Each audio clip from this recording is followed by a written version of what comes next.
Boa noite, a paz de Jesus em nossos corações. Temos de falar da riqueza, para depois dizer das desigualdades em torno dela. Como é que surge a riqueza, não é? Como é que surge? Eu não estou falando das organizações humanas que manipulam os recursos e os dinheiros. Eu estou falando de acordo com aquilo que Deus estabeleceu na Terra. O homem encarna, nasce aqui neste planeta. E este planeta oferece muitos recursos. A Terra pode ser cultivada, mas é preciso saber cultivar, saber plantar, se dispor a isso, aprender com isso, não é? Mas o ser humano, ao longo de tanto tempo, de até se tornar uma civilização, quantas experiências, quantos aprendizados, os seres humanos foram descobrindo como é possível fazer produzir, e também com o seu trabalho, manipulando os elementos, edificando casas, preparando instrumentos de trabalho. Então tudo isto, ao longo do tempo, os seres humanos descobriram. E empregando e trabalhando, eles acumularam valores, acumularam coisas, bens. E aí nós temos a riqueza. É resultado do trabalho, da produção, da capacidade de realização do ser humano, capacidade que Deus lhe deu, de inteligência e de condições de trabalhar a terra e os elementos. Com a riqueza, certos trabalhos se tornaram possível. Uma estrada, por exemplo.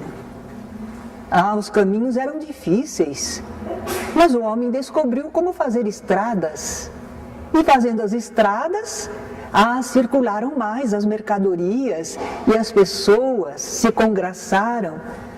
Nós temos lá aquela grande represa de Itaipu, que coisa admirável, como gera energia, não é? Então é a produção humana e gera riqueza, riqueza individual, riqueza coletiva.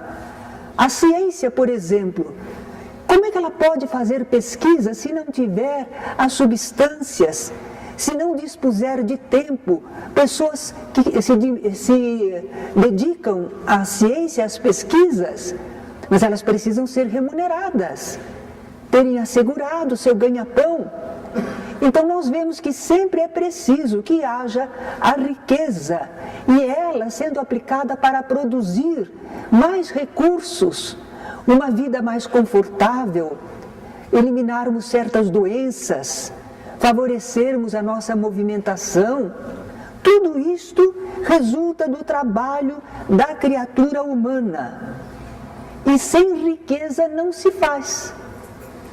Porque se nós tivermos todas as pessoas numa vidinha muito modesta, como é que nós vamos custear as pesquisas científicas? Não dá. Como é que nós vamos construir uma barragem daquela tamanha importância de Itaipu? Não dá. É preciso ter valores, recursos acumulados. E é isso que é a riqueza. É o resultado do trabalho humano que acumulou valores. E nessa atividade toda, o ser humano desenvolve a sua inteligência. E depois da inteligência vem o progresso moral.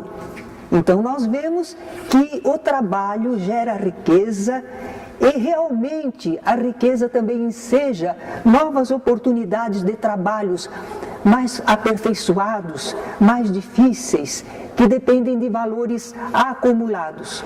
Estamos vendo que a riqueza, então, em si mesma, ela não é um mal, ela é um bem. Ela é resultado do trabalho e ela é muito útil, não é? Bem utilizada, a riqueza leva a humanidade ao progresso.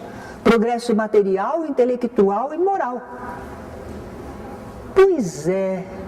Entretanto, a riqueza chega a causar tantos males, não é?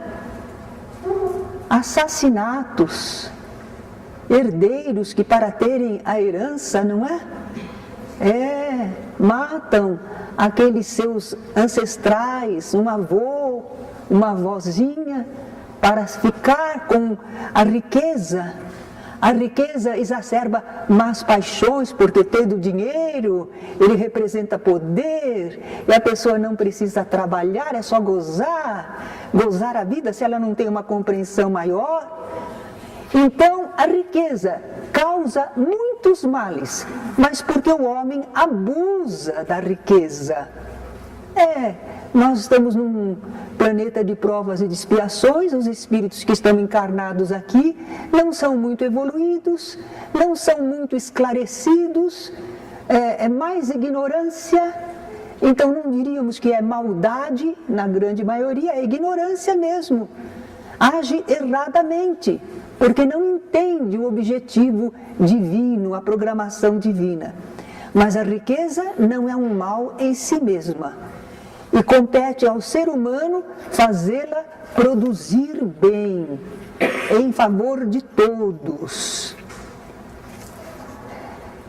Quando as pessoas pensam na riqueza e a veem hoje em dia distribuída tão desigualmente, uns poucos milionários e outros não tendo nem o que comer, as pessoas dizem: será que nós não poderíamos repartir a riqueza toda da terra igualmente entre todos os seus habitantes, 6 bilhões de habitantes?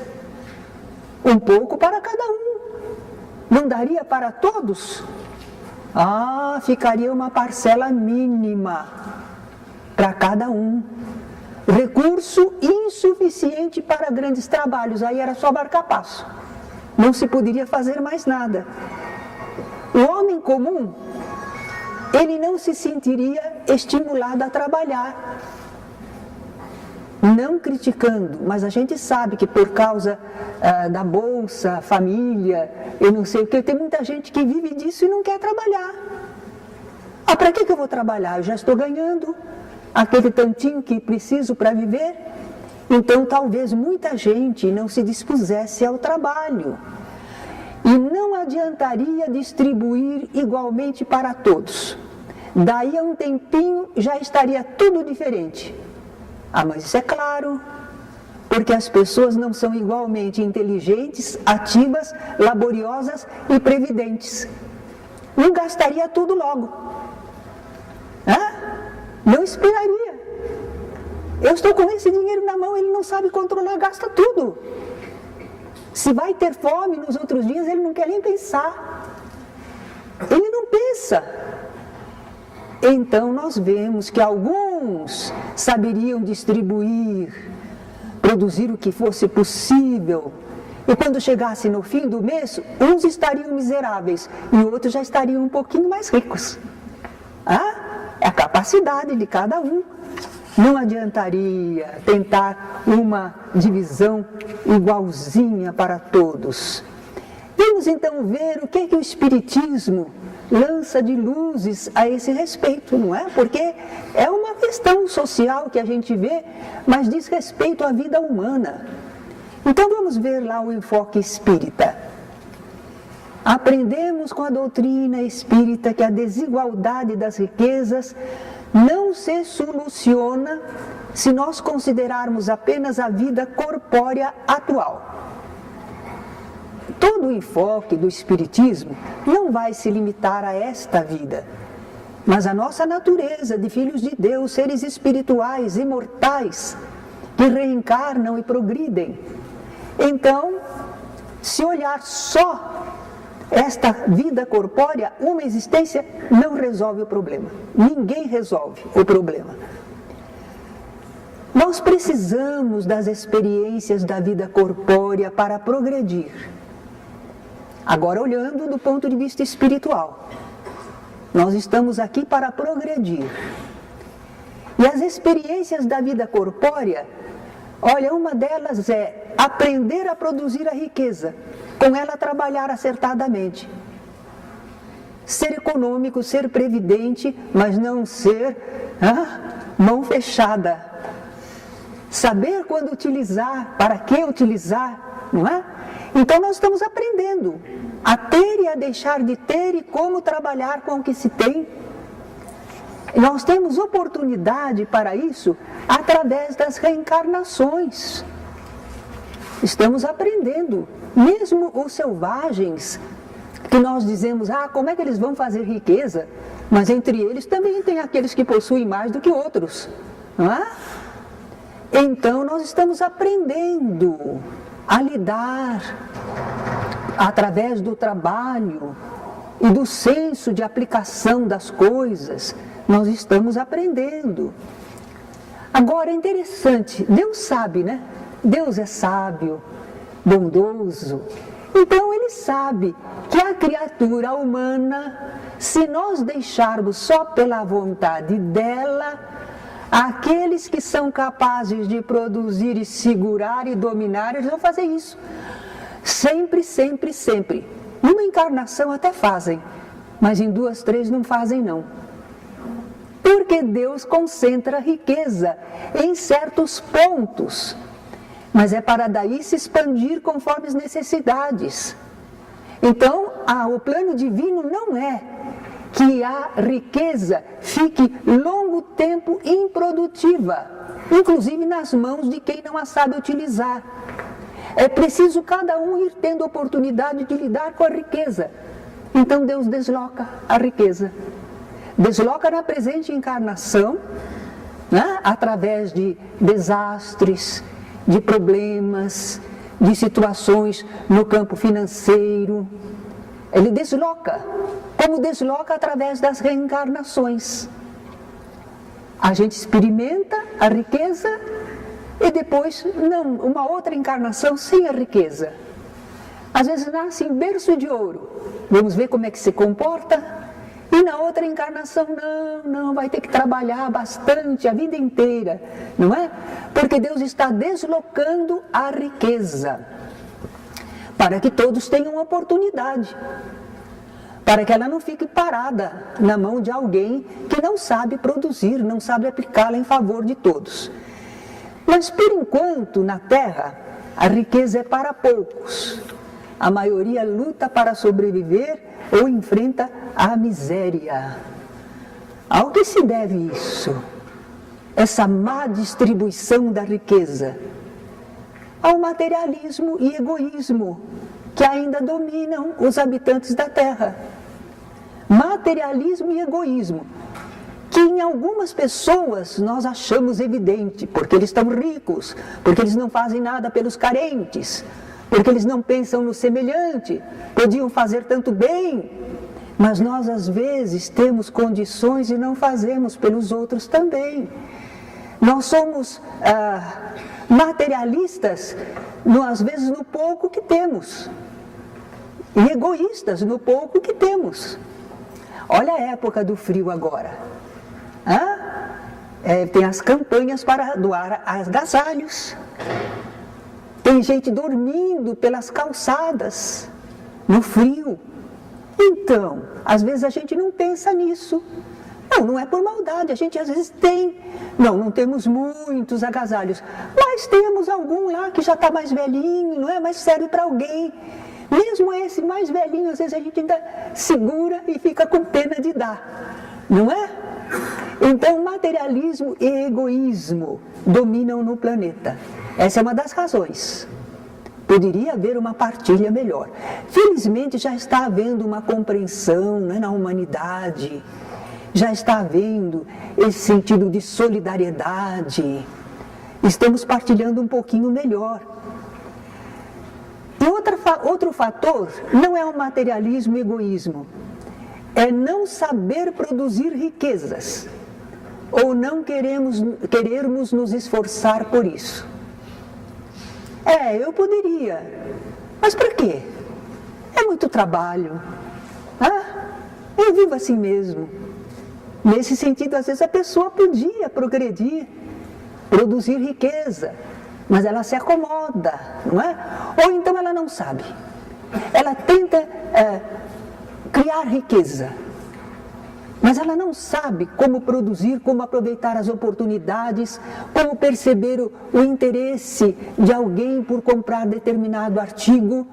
eu posso produzir isso. Então, nós às vezes não nos aplicamos, não nos preparamos para trabalhar melhor. Estas coisas às vezes deixam a gente marcando o passo. Nós temos a possibilidade de aprender algo, desenvolver. Eu me recordo que uma colega minha na prefeitura, de que estávamos falando, a prefeitura, onde trabalhei, né? Por isso que eu falo muito de lá de experiências de vida.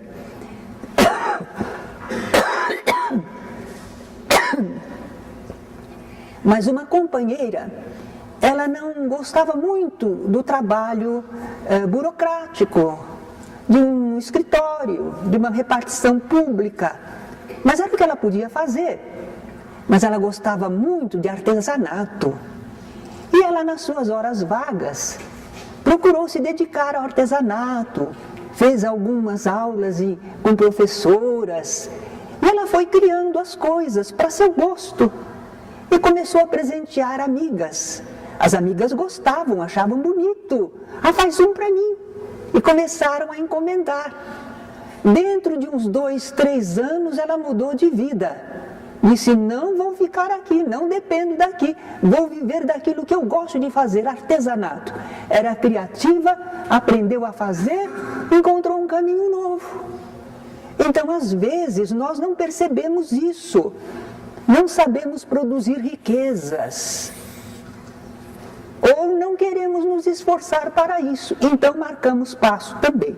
Não é só o materialismo e egoísmo que reina no planeta, não. Às vezes nós não temos essa disposição, essa argúcia, essa inteligência, esse buscar.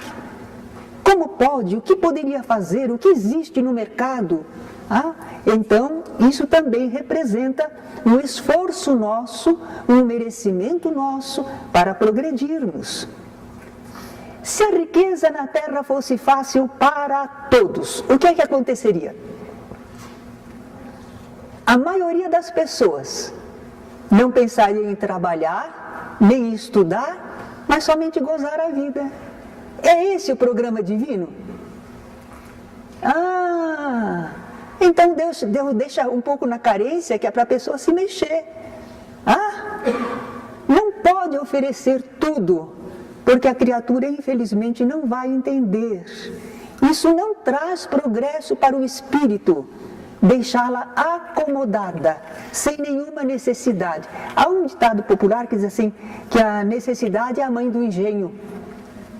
Por causa da necessidade, a gente põe a cabeça para trabalhar, para resolver uma situação. Muito bem, mas e os que abusam da riqueza? O que a gente pode fazer? Será que poderia haver um decreto, uma lei, que resolvesse esse abuso? É uma lei. Foi decretado. Pronto. Agora tem que obedecer. Não pode abusar assim da riqueza. A gente consegue? Consegue não, não é? As pessoas sempre acham um jeito de burlar a lei. E neste nosso planeta, as pessoas ainda são coniventes. Não quero criticar a nós mesmos, mas às vezes quando a gente sabe que a pessoa é importante, é rica, sem querer a gente parece que fica com maior deferência com ela, não é? Eu não sei porquê. 2 pessoas que entram na casa espírita, por exemplo. Um é o senhor fulano de tal, abastado comerciante. O outro é um pobrezinho que a gente não sabe nem quem é. Como será que a gente vai tratar? Então, esses condicionamentos a gente tem na sociedade.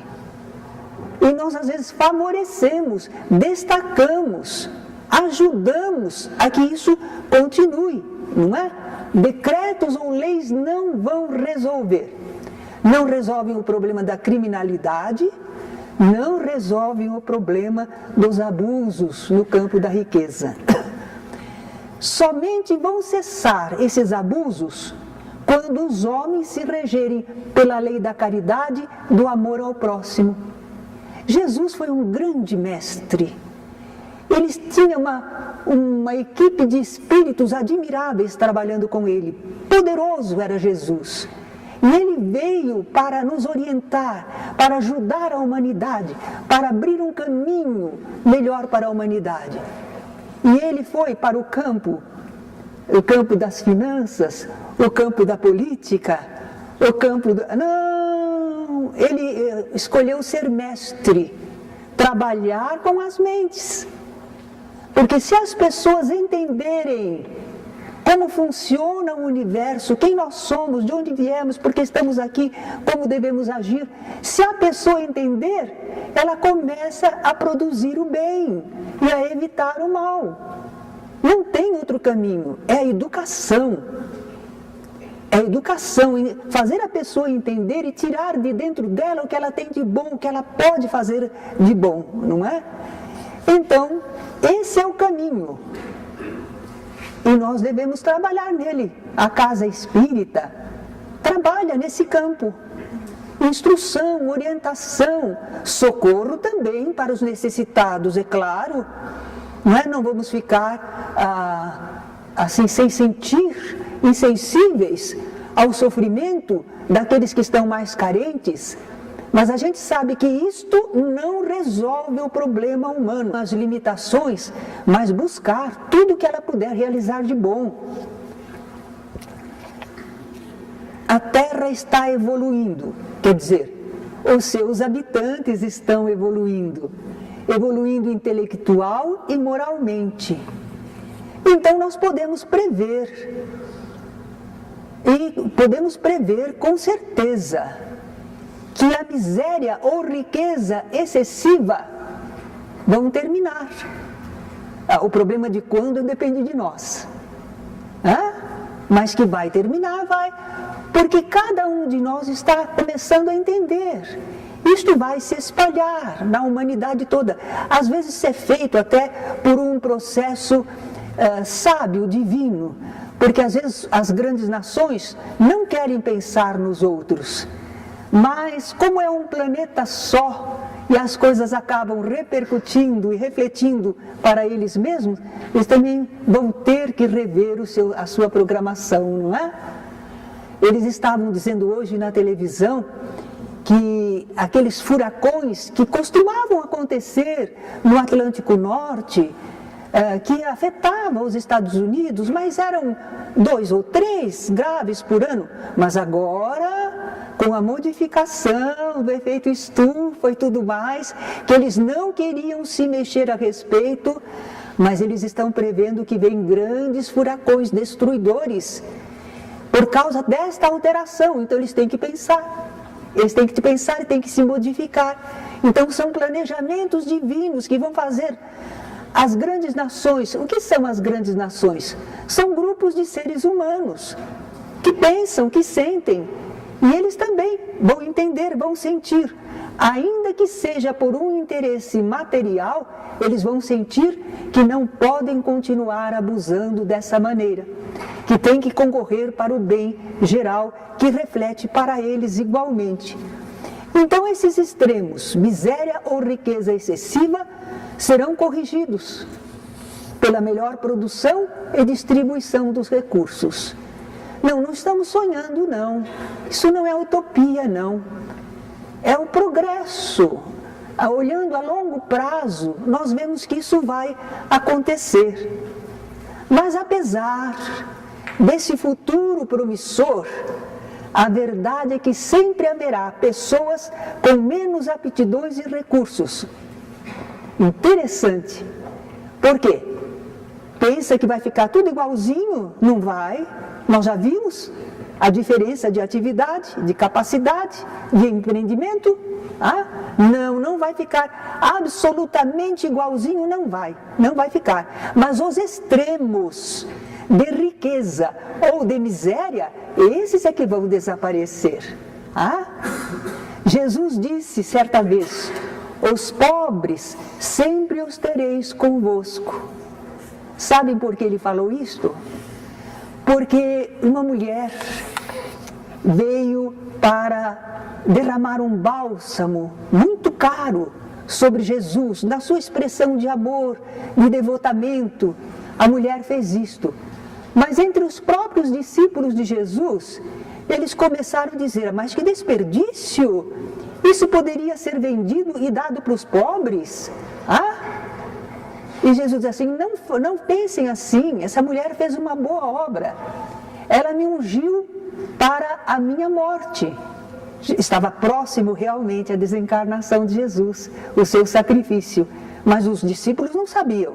Jesus, porém, sabia. Então Jesus diz assim, os pobres sempre os tereis convosco.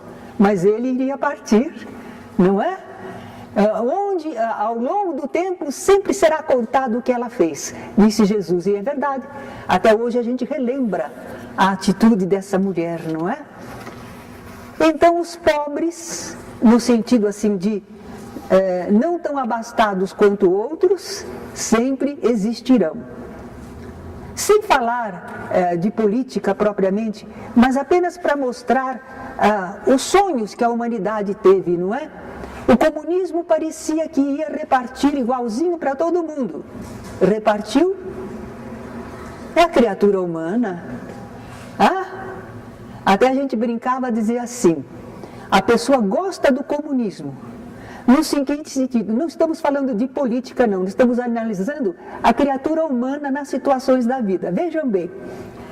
Então uma pessoa dizia assim, não ótimo o comunismo, porque quem tem 2 casas, reparte uma com quem não tem. Quem tiver, por exemplo, um carro, 2 carros, reparte um com quem não tem. Aí disseram, pois é, e quem tem galinha também, se tem 2, reparte. Não, galinha não, porque ele tinha galinhas.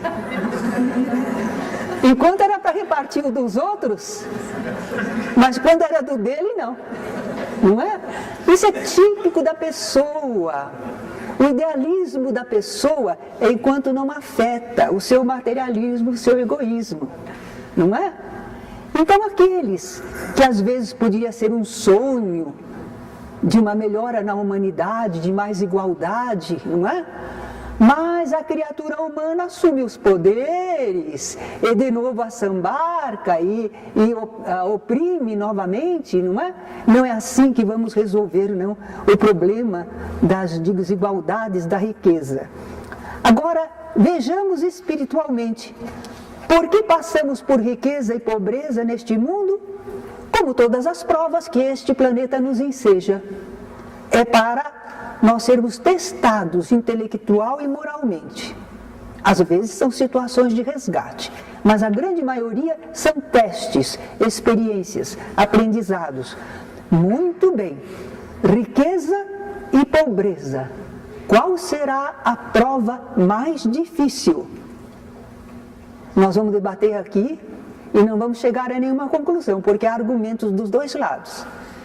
As 2 são provas difíceis. Ante a miséria, por exemplo, o que pode acontecer para o ser espiritual, para nós, espíritos encarnados? Miséria. Não é simples pobreza, miséria. O que vai causar? Às vezes desânimo. Não dá, não consigo. Jamais. Revolta. É isso, por que fazem isso comigo? Isso aqui não é justo. Inveja. Ele tem, eu não tenho. Olha lá. São todas coisas ruins espiritualmente. São estados de alma que não são bons espiritualmente. Desvio para o crime. Não me dão, eu roubo. Eu tiro. Eu vou pegar o que é meu. A minha parte. Então a gente vê o que a miséria pode causar se a pessoa não estiver preparada. Reclamação contra Deus, blasfemar. Não compreende o programa divino. É muito duro, é muito difícil. A pessoa está sofrendo, não é? E ela não tem o alcance do porquê de certas experiências tão difíceis. Então ela blasfema, ela acusa Deus. Deus só gosta daqueles ricos, são aqueles privilegiados, são os queridinhos de Deus, de mim ele se esqueceu. Não lembra, não adianta nem eu orar. Deus não é bom, então é blasfêmia. Então nós podemos, diante da miséria, errarmos na resposta a dar às situações. E ante a riqueza? É uma prova também muito, muito arriscada para o espírito, para nós espiritualmente. A riqueza é o supremo excitante do orgulho, do egoísmo e da vida sensual. Parece incrível, não é egoísmo? Você tem tanto. Ah, mas não adianta. Nesse ponto eu me lembro de um filme, foi com a Lana Turner. Quem é da velha guarda vai lembrar dessa grande artista, não é?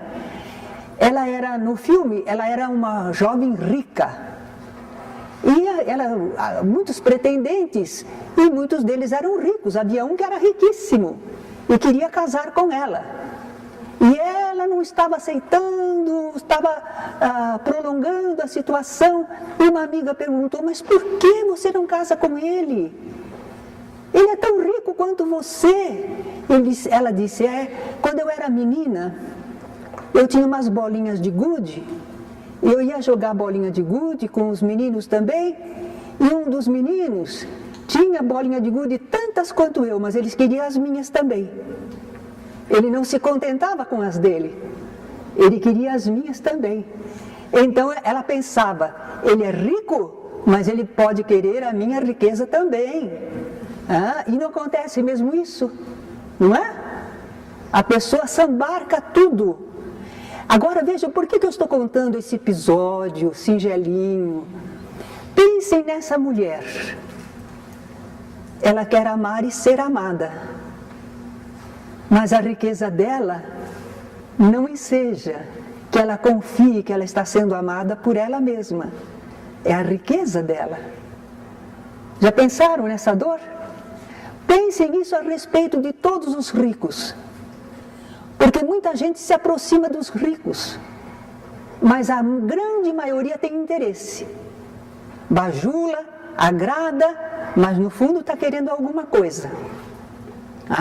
Ele é rico, ela é rica, então se me aproximo, eu posso usufruir alguma coisa.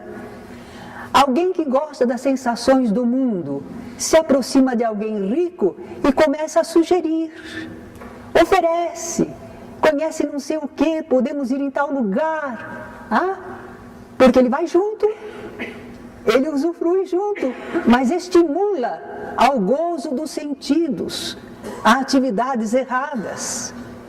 Todo mundo quer negociar com o rico, e as propostas mais diferentes vêm para ele. É difícil estar na posição de rico, hein? Pensem bem. Olha, tentação de todo lado, de todas as maneiras. E você pode, e você tem o dinheiro, e fica fácil, não é? Porque para nós, não faço isso, porque, mas ele está tudo, o caminho está aberto. Só se ele não quiser, se ele quiser fazer o bem, se ele quiser ser honesto. Mas é uma luta, hein?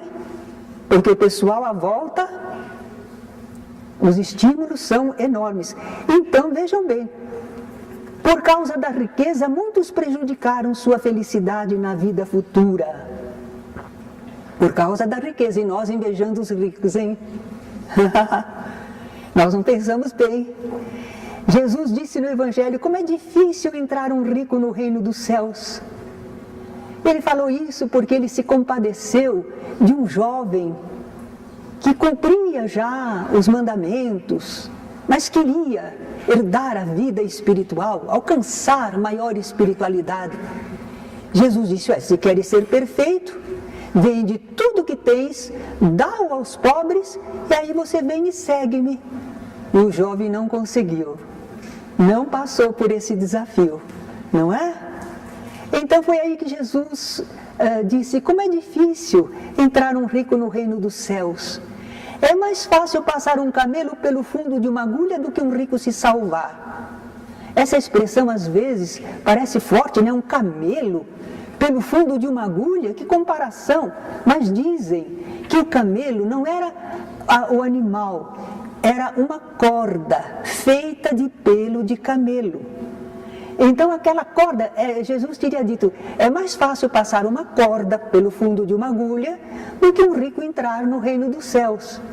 Outros dizem que não era uma corda, que eram aquelas portinhas que tinha nas muralhas que cercavam as cidades e que se chamavam agulha, porque passavam as pessoas. Depois de uma certa hora, os animais não entravam. Os animais com carga não entram, entram as pessoas. Então o camelo não passava pelo fundo de uma agulha, não entrava mesmo, né? Enfim, Jesus queria dizer o quê? Que a riqueza impede a evolução do espírito? Mas então Deus foi muito mal quando Ele deu a riqueza para muita gente aí. A pessoa já nasceu rica. Então Deus os condenou a não poderem evoluir? Não, não é isso, não é? Deus não iria pôr a riqueza nas mãos das criaturas, seus filhos, que Ele tanto ama, não é? Para que eles não pudessem evoluir? Não. Então, o que é que nós estamos pensando? Nós queremos abolir a riqueza para não errarmos com ela. A riqueza é problema, ela pode nos levar ao erro. Então, eu não quero a riqueza, né? Vamos acabar com ela. Aí nós temos uma outra passagem no Evangelho. Jesus narra que um homem ia viajar e deixou com os seus servidores 5 talentos com um, 2 talentos com o outro e 1 talento com o outro. Quer dizer, deu um pouco para cada um, segundo suas possibilidades. Quando ele voltou da viagem, aquele que tinha recebido 5 talentos, disse: Senhor, aqui estão os 5 talentos que me confiastes e mais 5 que eu granjeei com os talentos que tu me deste. E ele disse: servo bom, entra no gozo do teu Senhor. O de 2 também rendeu mais 2. Chegou o que tinha recebido 1 e disse: eu sei que tu és um Senhor muito poderoso e muito cioso das coisas, então eu enterrei o teu talento. Olha aqui o teu talento de volta. E aí o Senhor falou: ô servo mau, se sabes que eu sou assim rigoroso, devias ter colocado pelo menos o meu talento nas mãos dos que sabem fazer render. Eis aí como Jesus nos ensinou. Nós recebemos talentos, cada um de acordo com a sua possibilidade. 5, 2, 1. Cada um recebe aptidões, possibilidades, situações da vida. Como é que nós vamos render com isso? Ou será que a gente vai ficar como estamos pensando antes, abolir a riqueza para não errarmos com ela? Eu vou enterrar, eu não vou fazer nada, vai ficar aqui paradinho. Sei lá, de repente eu erro, eu me complico. Se você não sabe o que fazer e como agir, pelo menos confie as suas forças, vá trabalhar junto a alguém que sabe como trabalhar. Vai lá, oferece seu préstimo. Olha, eu não sei trabalhar, não sei nem o que devo fazer, mas se você sabe, estou eu aqui. Porque aí você vai render alguma coisa. Não podemos querer abolir a riqueza para não errarmos com ela, porque a riqueza é granjeada pelo trabalho, basicamente. Se a gente condena a riqueza, está condenando o trabalho. Nós estaríamos em contradição com a lei de progresso. Jesus disse que era difícil o rico entrar no reino dos céus, mas ele não disse que era impossível, não. A riqueza também pode ensejar se produza muita coisa útil e boa para nós mesmos e para o próximo. Pode se tornar um meio de salvação material, espiritual, não é? Vocês vão me perdoar, eu vou fazer um comentário, parece até que hoje eu estou falando de política, mas não é não. São situações da vida, né? Eu não votei no José Hermílio de Moraes, eu votei nele, mas outro dia eu estava assistindo uma entrevista com ele. Que grande homem! É rico, mas é trabalhador e é bondoso e ajuda muitas criaturas a encontrarem uma vida melhor, serem auxiliados. Ele não é mais candidato nem nada, a gente pode falar, não é? Que pessoa! Então nós vemos um rico sendo alguém que, apesar de rico, trabalha intensamente, não para se enriquecer mais, mas para favorecer as pessoas, para promover o progresso. Ele está dentro das leis de Deus, talvez seja um rico que se salve, não é? É difícil um rico se salvar, mas esse aí, pelo que eu assisti na entrevista, ouvi, é admirável, não é? Então nós vemos, Henry Ford, por exemplo, também foi um grande industrial, mas ele dizia que na vida dele, ele só não trabalhou 2 horas, porque o elevador em que ele estava encrencou e ficou parado. Só. Porque ele estava sempre trabalhando, sempre produzindo, não só para ele, para o bem em geral. Né? Então nós vemos que tudo vai depender do uso que fizermos da riqueza e de como nos comportarmos diante da pobreza. Essas 2 provas. Vamos ver, né? Na pobreza, o que deveríamos fazer? Cuidar do pouco que se possui e usar acertadamente. Ainda agora a Deise estava falando para nós não ficarmos mexendo muito nas cortinas. Por quê? Porque se todo mundo começa a mexer, daqui a pouco estragou. Certo? Certo? Então, às vezes, o pobre tem, mas não sabe cuidar e não cuida. Nós não cuidamos nem de 32 pérolas que Deus nos dá para todos nós. Os nossos dentes. Deus nos dá 32 pérolas. Será que a gente vai até o fim da vida mais ou menos com elas? Escovamos direitinho, comemos o que precisa, não é? Então, cuidar do pouco que se possui e usar acertadamente. É pobre, mas está sabendo viver nessa pobreza. Desenvolver, aperfeiçoar sua capacidade de produzir valores. Se esforce. Cultivar virtudes que essa prova, a prova da pobreza, mais estimula. Resignação, moderação, simplicidade, humildade, honestidade. A pobreza enseja isso. Olha que crescimento espiritual que uma pessoa pode ter na prova da pobreza. Para o mundo, a pessoa foi ignorada, mas espiritualmente, que conquista, que desenvolvimento, não é? Praticar a caridade ao seu alcance. Tadinho, é tão pobrezinho praticar a caridade. É porque a caridade não depende só de dinheiro, não é? Materialmente ajudar aos mais necessitados ainda. Há um poeta, eu não sei se é Judas Esgorogota, que ele tem um soneto que ele diz assim, no final: Senhor, que eu não coma sozinho o pão que possa ser por mim partido em 2 pedaços. Aí que ideia, não é? A partilha. Que eu não coma sozinho o pão que possa ser por mim partido em 2 pedaços. Que alguém também se alimente, não é? Então, às vezes é isso. Dizem até que se a gente quer receber ajuda, São Vicente de Paulo, que disse isso num filme admirável, que é bem antigo, que eu assisti. Ele estava procurando socorro para ajudar os pobres. Mas as pessoas ricas, as senhoras, diziam que iam ajudar, queriam ajudar, mas começaram a fazer logo uma conversa em torno de como ia ser a festa para arrecadar dinheiro. E começaram a discutir os seus figurinos, as roupas que iam usar, e não sei o quê. Aí São Vicente de Paula foi saindo devagarinho, né? Desse mato não sai coelho. Elas iam mais gastar do que trazer. Em compensação, na rua ele encontrou uma senhora pronta a ajudar, a carregar as coisas, a lavar roupas, a cuidar dos pobres, não é? Ela era pobre, mas estava disposta a ajudar. Então, um pobre pode, até materialmente, ajudar, não é? Espiritualmente também, uma ação moral, boa palavra, um exemplo. Às vezes a pessoa é pobre, mas fica ao lado de um leito de doente, ajudando a passar a noite, não é? Então são muitas coisas que se pode fazer. Não invejar os ricos nem pensar mal deles.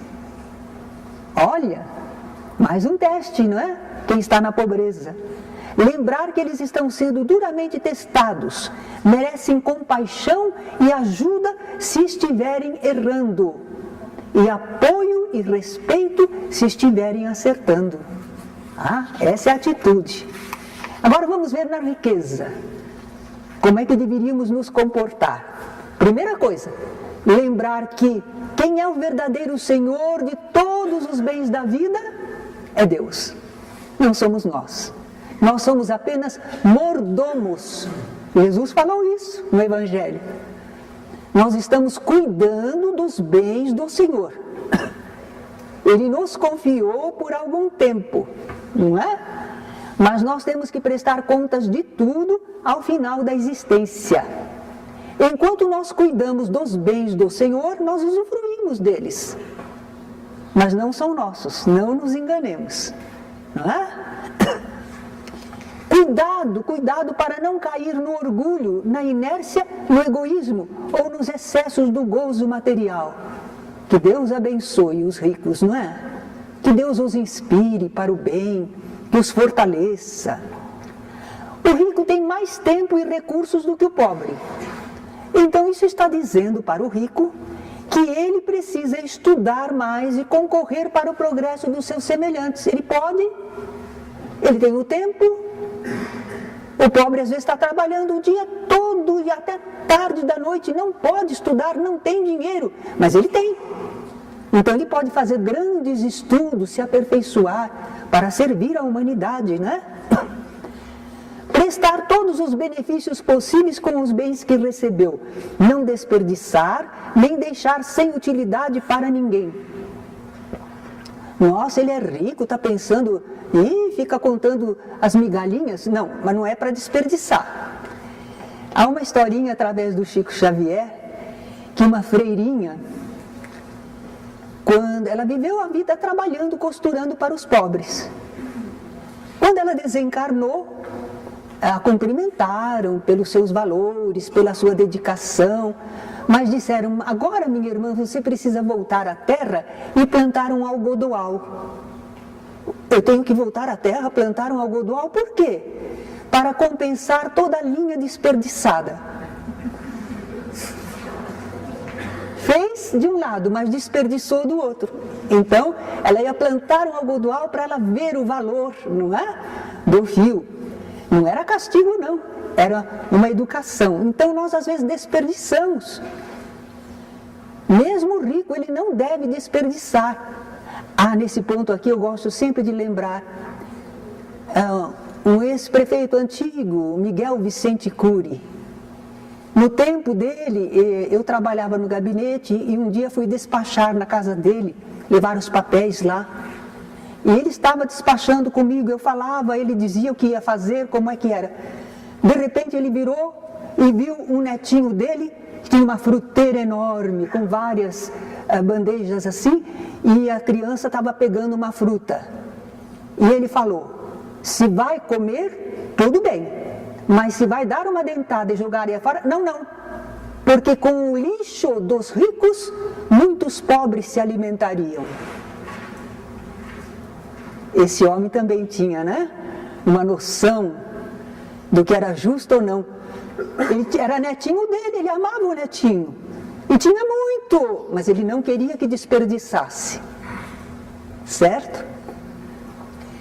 Enfim, temos que procurar ser intermediários da riqueza, sem nos deixarmos dominar por ela espiritualmente, para vir a merecer de Deus outras e maiores atribuições.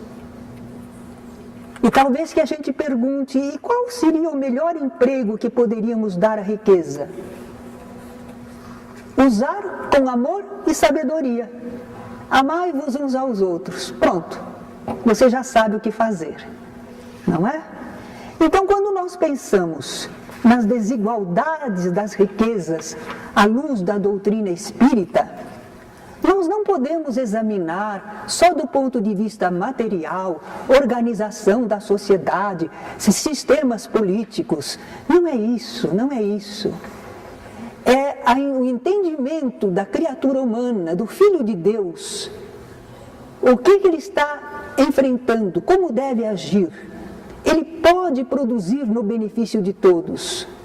Se não tem condições para isso, ele vai usar da melhor maneira o que ele possui e sem deixar de aplicar os valores da sua alma fraternamente para com todos.